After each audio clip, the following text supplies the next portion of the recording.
क्योंकि हम अपने पूर्वजों से जुड़े हुए होते हैं।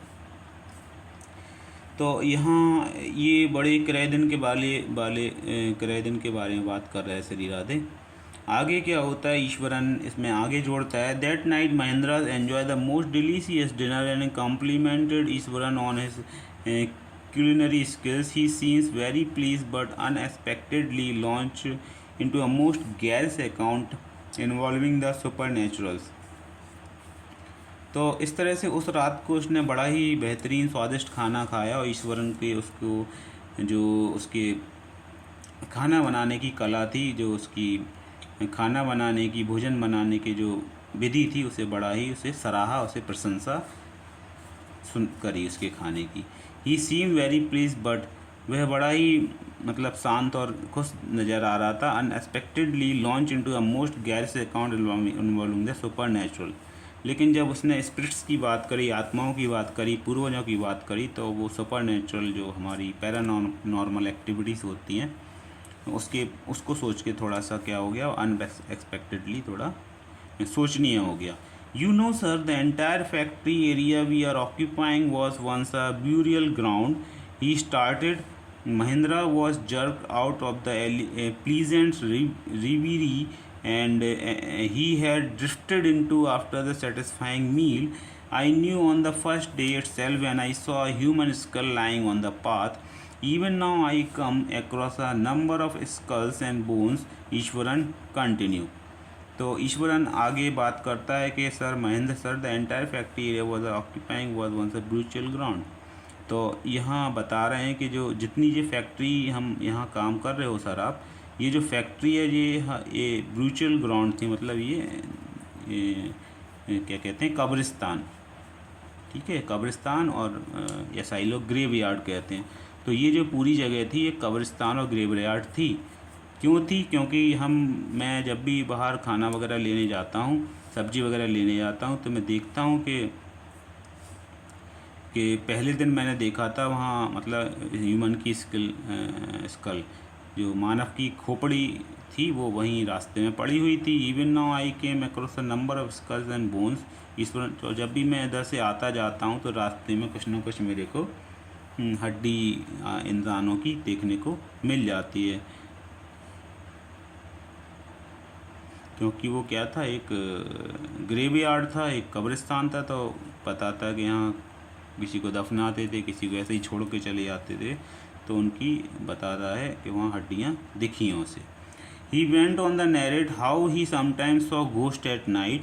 I am not easily frightened by these things, sir. I am a brave fellow, but one horrible ghost of a woman which appears off and on at midnight during the full moon. It is an ugly creature with matted hair and a severed face like a skeleton holding a fetus in its arm. तो बता रहा है कि जो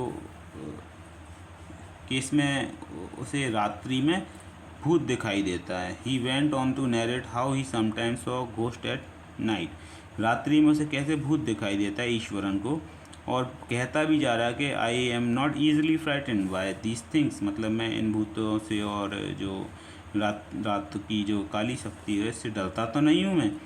I am brave fellow, मैं एक बहादुर हूँ। But one horrible ghost of a woman, लेकिन बताता है कि एक बड़ा ही डरावना एक औरत का जो है भूत यहाँ मेरे को दिखाई देता है अर्धरात्रि में, जब चंद्रमा अपनी पूरे गोल रूप में आता है। इट इज़ एन अगली क्रिएचर, और बताता है कि जो भूत की वो आवभाव बताता है कि उसकी सिविड फेस, उसके मैटेड है, घुंघराले बाल हैं, सिविडिंग फेस, बड़ा ही डरावना चेहरा है। Skeleton holding a foetus in its arm, और उसके हाथ में एक हड्डी रहती है। और फोइटस जो होता है वो मतलब फोइटस उससे कहते हैं हम, जो गर्भ के अंदर बच्चा होता है ना, तो उसको हम फोइटस कहते हैं। तो कुछ 3 महीने 4 महीने का स्टेप का वो फोइटस कहलाता है। ठीक है, एक बार कंफर्म कर लेते हैं, वही होता है फोइटस। तो वो उस औरत जो भूत के रूप में बता रहा है उसके हाथ में होती है भ्रूण। ठीक है, भ्रूण जो आपने देखा होगा पहले बहुत से पेरेंट्स क्या करते थे, लड़की होती थी तो भ्रूण को हत्या कर देते थे, जो अब गैर कानूनी हो गया है। तो भ्रूण जो रहता है वो पेट के अंदर बच्चा रहता है, जो एक प्रकार से बीज का हो, बीज के बीज पेड़ों का जो बीज होता है वो पनपता है। इस प्रकार भी हमारा जो सबसे पहले बेबी बनता है तो फॉइटस बन के, अनबॉर्न बेबी जो पैदा नहीं होता है पेट के अंदर होता है, उसे फॉइटस कहते हैं। तो वो उसके हाथ में रहता था, औरत के हाथ में। Mahendra shivered at the descriptions and interrupted rather sharply, "You are crazy, Ishwaran. There are no such things as ghosts or spirits. It is all figment of your imagination. Get your digestive system examined and maybe your head as well. You are talking nonsense." तो महेंद्र उसको डांट फटकार लगा के कहता है कि भाई ये सब क्या बातें कर रहे हो तुम फालतू की, यू आर क्रेजी, तुम क्या बिल्कुल पगला गए हो Eashwaran. There is no such, ऐसी कोई चीज़ नहीं होती है, भूत और आत्माएं ये सब कुछ नहीं होती हैं। It is all a figment of imagination. तुम्हारी ये सब सोच, तुम जो कल्पना करते हो अपने दिमाग में, ये उसका नतीजा है। Get your digestive system examine, अपना जो खाने पीने का पेट है, जो अपाचन, तुम्हारा पाचन सिस्टम है, इसको चेक कराओ डॉक्टर से। And may be your headache, अपना सर भी चेक कराओ, अपना मस्तिष्क चेक कराओ। यू आर टॉकिंग नॉनसेंस, बड़ी फालतू की और बेकार की बातें कर रहे हो, ऐसा महेंद्र ईश्वरन को डांट देता है। He left the room and retired for the night expecting Ishwaran to sulk for a couples of day, but the next morning he was surprised to find the cook as a cheerful and talkative as ever. तो वह रात्रि में सो जाते हैं। फिर क्या होता है, अगले दिन सुबह वो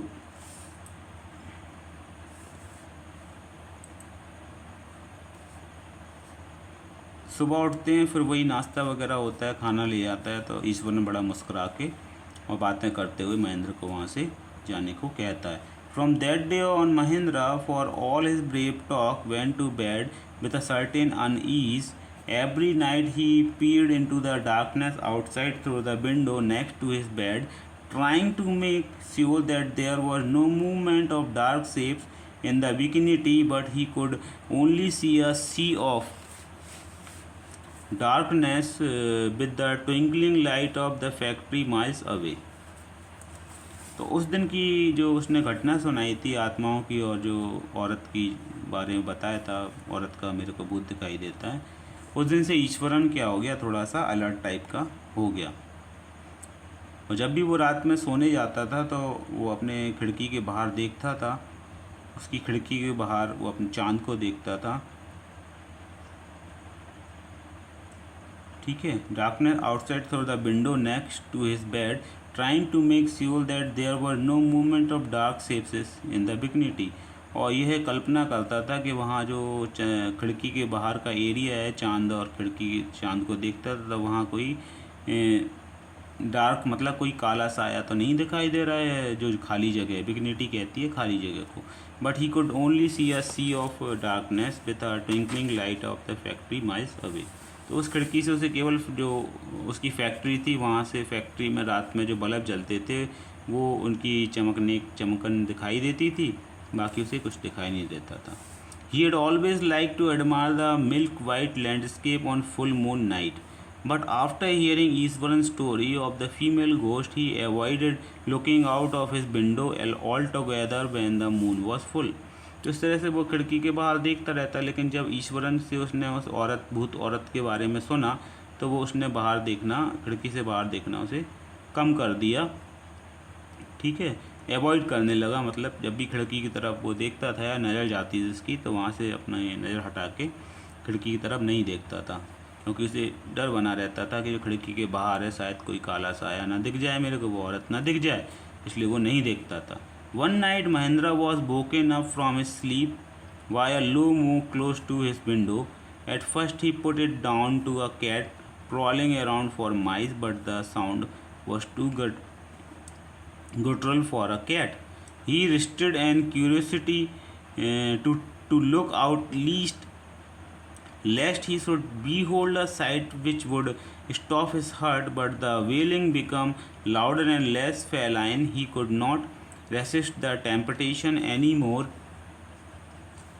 Lowering himself to the level of the windowsill, he looked out at the white sheet of the moonlight outside. There, not too far away, was a dark, cloudy form clutching a bundle. Mahendra broke into a cold sweat and fell back on the pillow, panting. As he gradually recovered from the ghastly experience, he began to reason with himself and finally concluded that it must have been some sort of auto suggestion, some tricks that his subconscious had played on him. अब आगे क्या होता है, एक रात क्या होता है, महेंद्र आधी रात में जाग जाता है। आधी रात में कैसे जाग जाता है, उसे मतलब ऊँगने की आवाज़ सुनाई देती है खिड़की की साइड से। तो वो जो खिड़की की साइड से ऊँगने की आवाज़ सुनाई देती है, रोने की आवाज़ सुनाई देती है। तो पहले तो उसे दिखाई देता है कि मतलब जो बिल्ली है वो चूहे को वहाँ से प्रॉलिंग कर रही है। प्रॉलिंग मीन्स क्या होता है,